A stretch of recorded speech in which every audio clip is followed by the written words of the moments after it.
आपल्याला डायरेक्ट याची काय करावं लागेल, ऍडिशन करावं लागेल. जर सेम पेअर नसतील तर आपल्याला सेम मल्टिप्लाय करून सेम पेअर आणावं लागतील. व अपोजिट साइन असतो तर डायरेक्ट ऍडिशन और अपोजिट साइन जर नसेल तर आपल्याला सबट्रॅक्शन करावं लागेल. चला बघा, तर आता आपण 5x 3y 9 2x 1 2x 3y 12. तर आपल्याला याच्यामध्ये काय करावं लागेल, सेम पेअर अपोजिट साइन आहे तर आपल्याला काय करावं लागेल, ऍडिंग इक्वेशन फर्स्ट. हे झालं इक्वेशन फर्स्ट आणि याला आपण इक्वेशन सेकंड. तर आपण काय करू, adding equation first and second. तर इक्वेशन फर्स्ट राइट करून घ्या.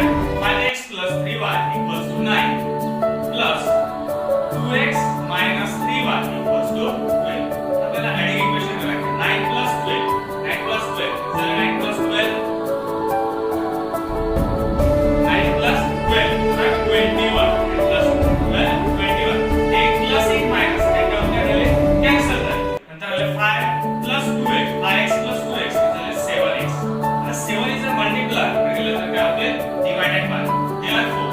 x equals to 21 divided by 7. 7 वर जा 7 आणि 7 वर जा 21. त्यामुळे x बरोबर किती आला, x equals to 3. आपल्याला एक टर्म भेटली तर आपल्याला y काढायची असली की आता पुट x equals to 3 कोणत्याही एका इक्वेशन मध्ये तुम्ही टाकून द्या, तुम्हाला y पण मिळून जाणार. बघा, आता आपण फर्स्ट टर्म टाकू.